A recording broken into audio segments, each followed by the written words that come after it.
What's up, my folks? I hope everyone is doing well. I got Rusty on the saddle, letting him get a little exercise. He's on his brood time. I want to keep him in kind of decent shape.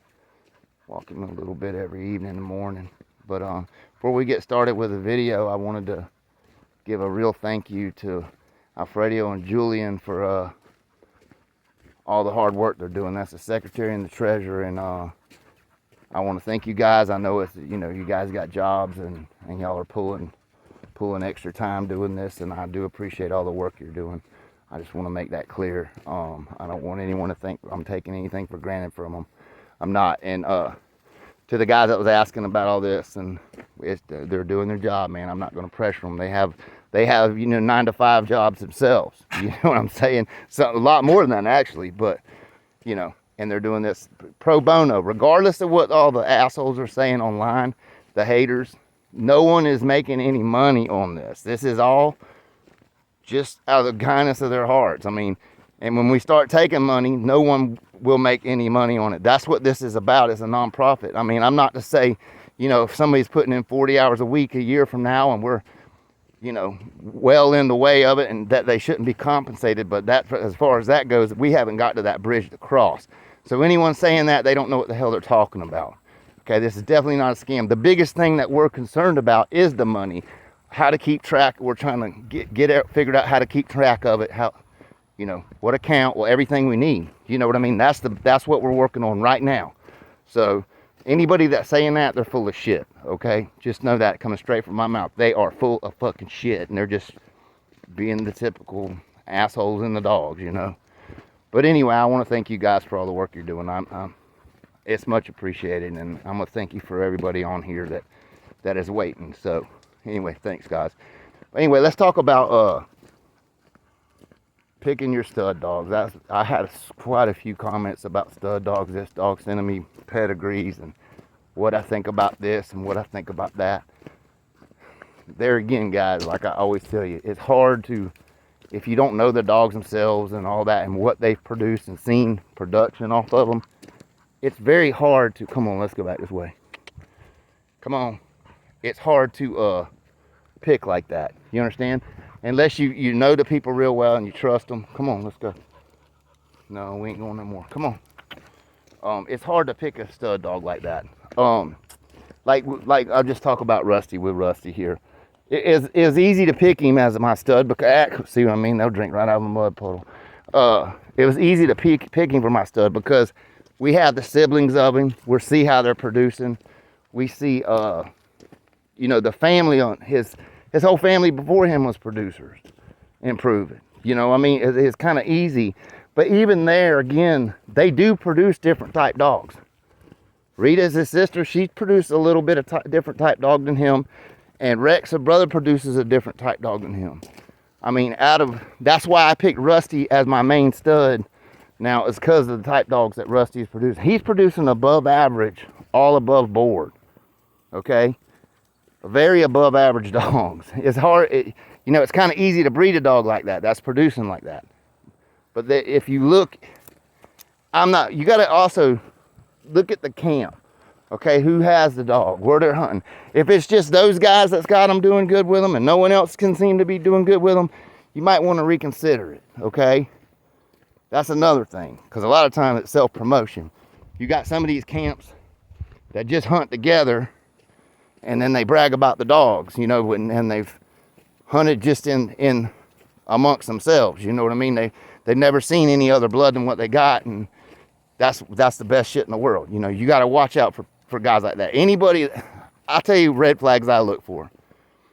People that say, I got the best in the world, or the tightest this or tightest, all those are selling points.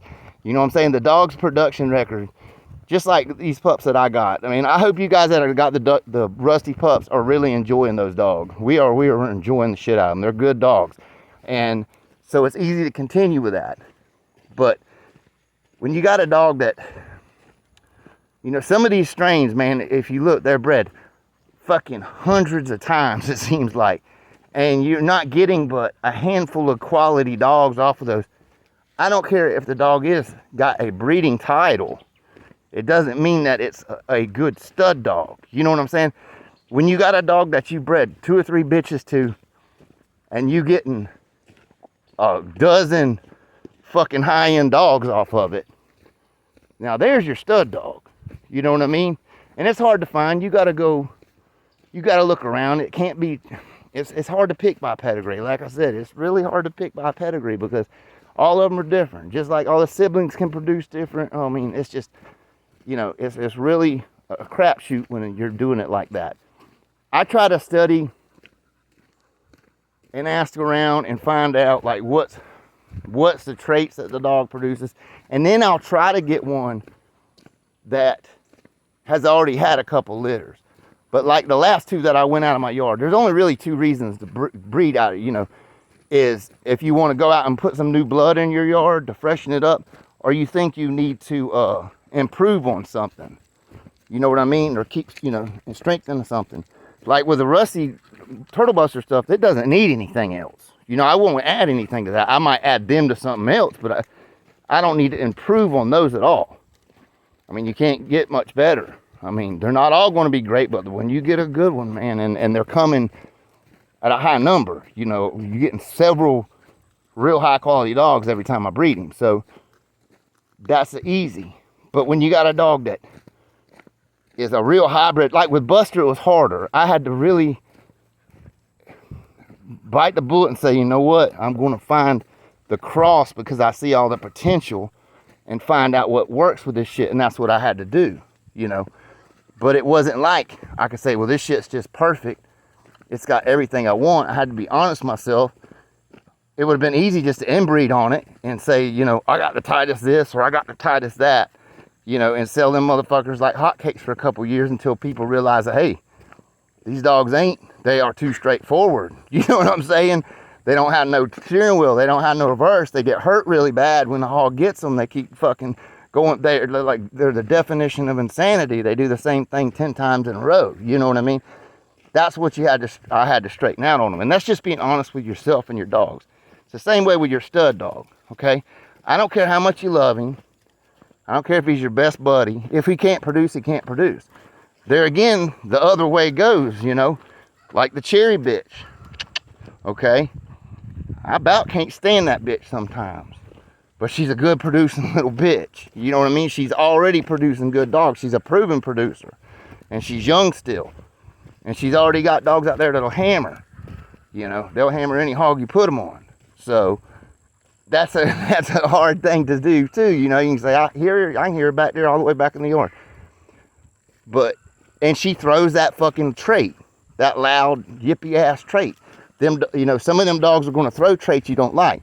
That's why I took Cherry back into killer. I wanted to kill some of them traits off of it, and I did.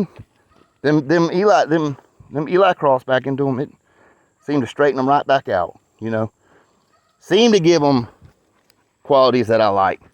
They're not a bunch of crybabies. They ain't barking all the time. Whereas when you breed this stuff back into that shit, it don't even tone it down. It don't even fucking tone it down. And the dogs themselves they're very fast-paced dogs, but they just don't have the mouth that I think the family should. You know what I'm saying? You got to be honest with yourself with that. They're good dogs now, and they can get the job done, and they do get the job done. They'll catch the hog, and they'll stay in front of him. They won't let the hog get way out there.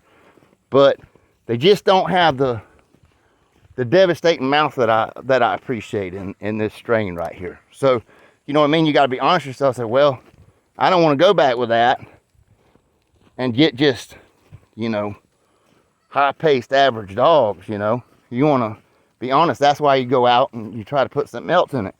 And you know, I could have probably fixed it with a turtle buster, but I'm gonna tell you, man, that loud shit. That's why I put Tank over to try to tone it down. It didn't even slow it down. That's why I said, fuck it, I'm gonna go back with that Eli shit. Those particular dogs are not loud. They're quiet. They're pretty easy keepers.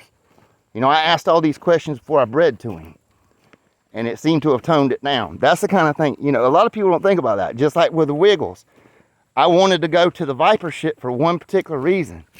The durability of them dogs. Them dogs are high durable dogs, man. And they're not, you can go to other strains and get it, but you get a lot of bad. It seems like with that Viper shit, it didn't give a lot of bad traits. Now them puppies are fucking wild now. I'm telling you, they are a handful already. But they're not obnoxious. You know what I mean? They're smart. You get onto them, they'll listen to you, you know. Just little things like that. Don't just look at a pedigree and titles on a dog, or because he's a pretty color or he's built good or any of that. Ask yourself all them questions. I don't care how pretty you are. You want one that yips all fucking day like that? You know what I'm saying? You got to ask yourself those questions. Because a lot of the blood that people are like pushing is this and that and other. They have a lot of bad qualities. A lot of bad fucking qualities. Not many people are trying to look at the whole package and breed. Okay, they're looking at the fucking flashy neon sign that says buy me. I'm just telling you. So be careful when you're picking your studs, guys. I would rather breed to a dog that will produce good dogs of good quality that are manageable. I mean, I don't care how good the dog can hunt if he's a loud, obnoxious son of a bitch and your neighbors are calling the fucking law every 5 days. You see what I'm saying? Y'all think about all that. Y'all take care and y'all keep on bulldogging and y'all stay safe.